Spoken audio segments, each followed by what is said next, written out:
Hi, this video will discuss about various profit ratios. So we have gross profit ratio, net profit ratio, and operating profit ratios. So we'll see some sums related to calculation of these ratios. So the very first one, calculate gross profit ratio. It's one of the easiest one. So given sum also a very simple sum. You have sales, sales return, opening stock, purchase, purchase return, and closing stock.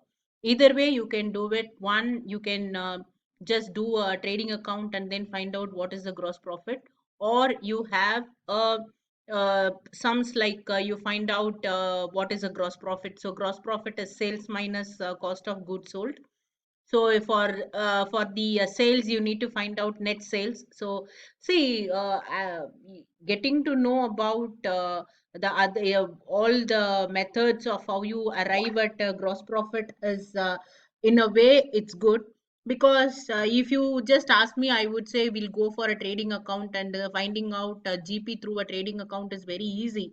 But there are some sums where you may not have all the details related to trading account, but of course, you might given some items like purchase and then closing stock, opening stock. You may not be given sales. So cost of goods sold, you just have to find out within the given items. So in that cases, we cannot expect that we would do a trading account. So the you see this given sum, you can either way you can find out through a trading account, or you can just go through a very simple sum, like a gross profit is equal to sales minus cost of goods sold. Sales, you have to find out net sales because you have sales and the sales return, and then you have to find the cost of goods sold. So how do we find out the cost of goods sold? Cost of goods sold is opening stock plus net purchase minus closing stock. So this is the formula for cost of goods sold. So again, net purchase, we have both purchases and the purchase return given in the sum. So first we have to find out the net sales, then we have to find out the net purchase. So with that, we can find out very easily the gross profit. So here we found out the net sales. So sales minus sales return, 2,20,000 minus 20,000, we got 2 lakh. Similarly, net purchase, purchase minus purchase return. So 1,75,000 minus 15,000, we got 1,60,000. So next we have cost of goods sold. So cost of goods sold is the opening stock plus the net purchase minus closing stock. So 30,000 plus 1,60,000 minus 40,000, we get 1,50,000. So gross profit, we have net sales, we have cost of goods sold. So gross profit is 50,000. This 50,000 you can even get when you do all the details through a trading account also. So now directly take that into a formula.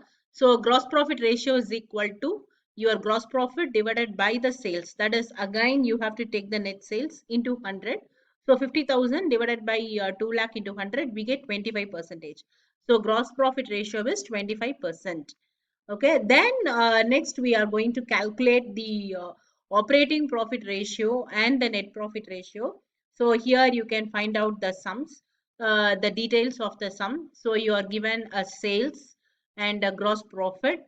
You are given a selling expense, administrative expenses. Then you are given income from investments and loss due to fire. So one, you need to find out the operating profit. So operating profit, we still have the details. So what is operating profit ratio? Operating profit ratio is operating profit divided by sales into 100. So how do we find out the operating profit? Operating profit is your gross profit minus your operating expenses.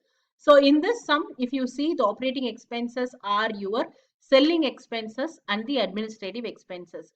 So the gross profit, you deduct the selling expense and the administrative expenses, you will get the operating profit, right? Net profit, you have all the details. You have the gross profit, you have the expenses, and you have income from investment, and you have loss due to fire. All these details you have to either take a PNL, or you can, like a previous sum, you can do it and you can do a statement, income statement. You can form an income statement, and then you can find out the net profit, right? We'll go one by one. So this sum, I told you, right, the operating expenses or your selling expenses and the administrative expenses. So first we need to find out the operating profit. So operating profit is your gross profit minus operating expenses. So here 70,000 is your gross profit, 10,000 is your selling expense, and 20,000 is your administrative expense. So 70,000 minus 30,000, you get 40,000. So your operating profit ratio is 40,000 divided by 2 lakh, you get 20%. So next is net profit. So how do we find out the net profit ratio? Net profit ratio, I told you, right? It is very simple. You can do a P&L. So we have all the detail. So we have the gross profit 70,000. So we put on the credit side, and income from investments, any income that you received, right? Like a nominal account detail, we have to credit the income from the investments. Rest all your selling expense, administrative expense, any loss due to fire, we all have to take that to a debit end. So you balance them, you get the 50,000. So 50,000 is your net profit. So a simple P&L, you can do it and then find out a net profit. So net profit is 50,000 divided by 2 lakh into 100. So you get 25,000. So when sums are given, they may not give directly your net profit, your gross profit. The details you need to identify with the formula, given formula. Like when we say what is the operating profit, what are all the operating expenses, so you need to identify correctly and then incorporate that into a sum, then it becomes easy for you to identify.